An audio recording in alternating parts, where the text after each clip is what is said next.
Okay, today our book is Snoring Beauty by Bruce Hale, illustrations by Howard Fine. It is a 3.2 reading level. You guys are going to want to see these illustrations. They are awesome. Long, long ago, about 602 years ago last Friday at 7 p.m., very standard time to be exact, the childless king Gluteus and his wife, Queen Esophagus, got lucky at last. "A baby girl," Queen Esophagus cried. "I'll eat to that," said Queen Glutinous.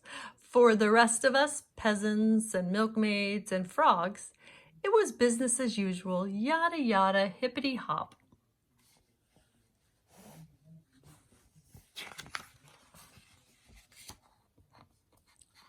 The king and queen threw a big wing-ding for their daughter's christening. They invited every fairy from far and wide. But wouldn't you know it, they left one out, this really cranky fairy named Bibo, who was hosting a garlic festival. On christening day, the baby girl was named Princess, help me out here, Drachmina Lufenskia Malovia Margarine. Poor little tadpole. She smiled and cooed anyway. I'm going to slaughter all the names in this, but just go with it. The dining hall bulged with lords and ladies, and up at the main table with the king and queen sat 7 of the funkiest fairies you've ever seen. Hexus and Blexus, Nostraline and Umpudine, Phlebits and Tintinus, and Fred, who wasn't really a fairy, but no one had the nerve to tell him.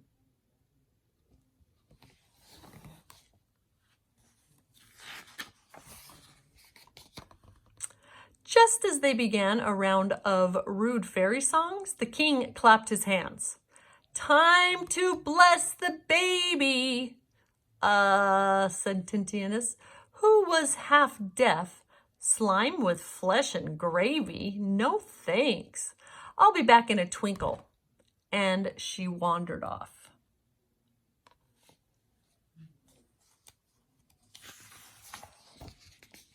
There's the baby. One by one, fairies shuffled past to bless Princess Drachmina Lofencia Molvino Margarine, Marge for short. Thank goodness. "She will be the most beauteous maiden in the land," said Hexius. "She will be the wittiest," said Blexius, and on and on. "Best dancer, blah, blah, blah. Best singer, blah, blah, blah. Nicest penmanship, blah, blah, blah. Yada, yada, hippity hoppity. Until... bam! The door blew open. There stood Bibo the fairy. She looked like trouble, and she smelled like garlic. "So sorry to be late," she snarled sweetly. "The carrier pigeon must have eaten my invitation."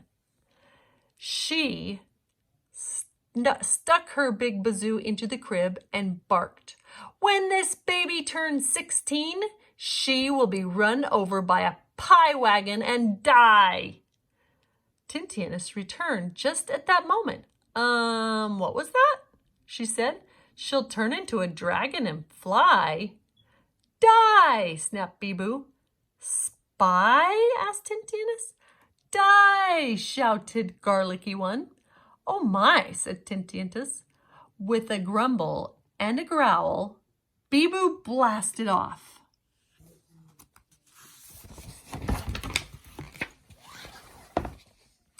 Tintianus turned to King Gluttonous and Queen Esophagus. She could not undo Bibo's gift, but she could bamboozle it.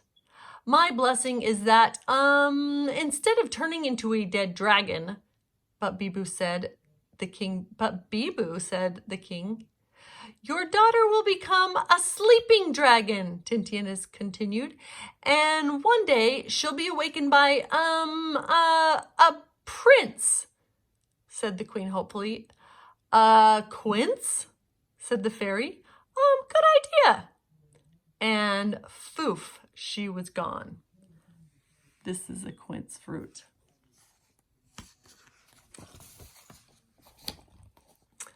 First thing the next day, King Gluteus banned all pie wagons from the kingdom. In fact, he banned all pies, even mud pies. That should stop this curse, said the king. Let them eat cake, sang Queen Esophagus. Years hopped along like a toad with arthritis. Princess Marge blossomed and grew.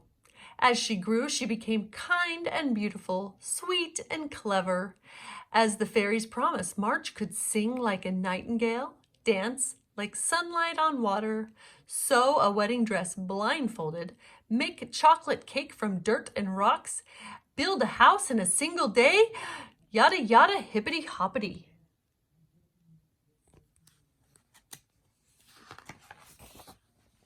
The fairies forgot just one thing. She was too perfect. Nobody wanted to play with a girl who could do everything twice as well as they could. Princess Marge was lonely.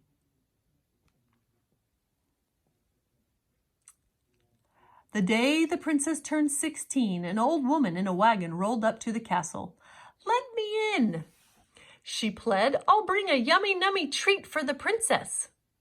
The young guard spied a wagon of pastries, round as wheels, sweet smelling, and they made his belly rumble. Yummy nummy indeed. After so many years, he didn't know a pie from a pollywog.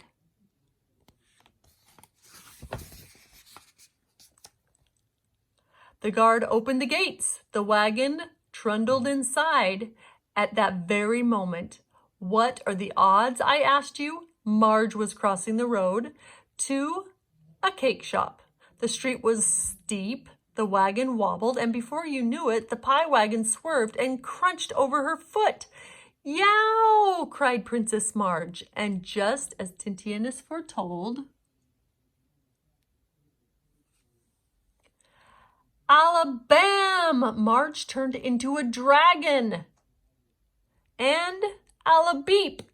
She fell asleep.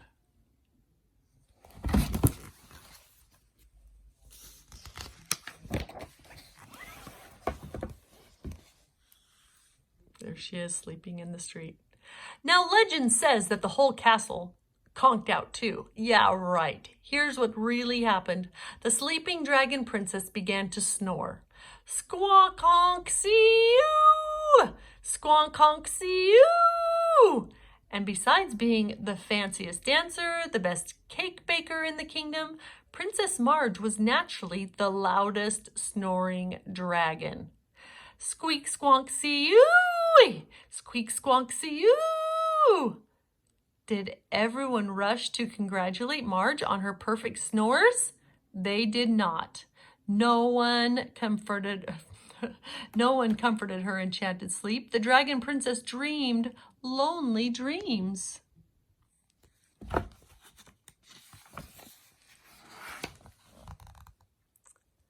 Days passed. No one could sleep with the racket and the ruckus. Those with carriages visited far-off kingdoms. Everyone who stayed in wore earplugs and shouted. The king did what kings always do. He made a proclamation. King Gluteus wants you to break the curse and awaken the sleeping daughter with a quince. Use of quince to be determined by applicant. Reward, half the kingdom, the princess's hand in marriage, and a self-made garden furniture. Employees of the castle not eligible. If princess awakens but remains a dragon, tough luck. You still have to marry her. Offer not valid in kingdoms of Smorg, Smiffle, Quag, void where prohibited. Amazing pictures. Men came to test their luck. With brass and bluster and bright ideas, they tried to awaken the dragon princess. 1 spoon quince curry between her lips. Marge snored on. 1 tickled her with the leaves of quince tree. Squawky honk, see-oo-wee. Squawk honk honk, see-oo-hee-hee-hoo. Marge snored on. 1 pelted her with ripe quince. Close, but no cigar. Marge snored on.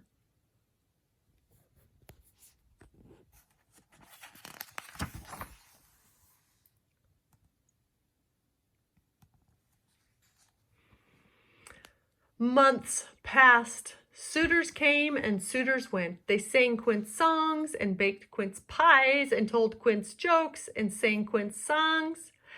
They built a quince alarm clock, squished jam and jelly. They made a quince-filled rubber ball to bounce upon her belly. But nothing worked. Yada yada, hippity hop, Marge snored on.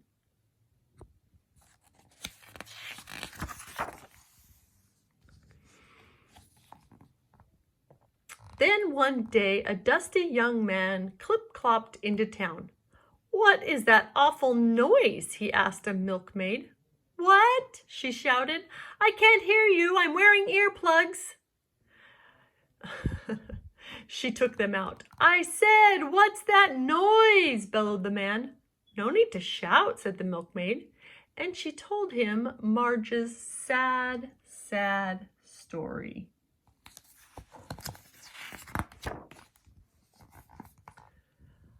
The man studied the dragon princess. She was pretty cute for a dragon. Squawk, knock, shoo! He leaned into the blasting, ears ringing, squonk, shoo! His hair blew back, but he puckered up. And then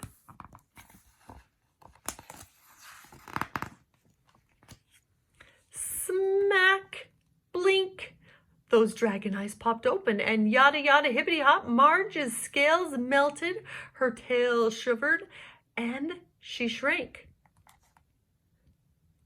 back into a human girl. "Are you a wizard?" she asked the man. "Golly, no, I'm a prince," he said. "Prince Quince, to be exact."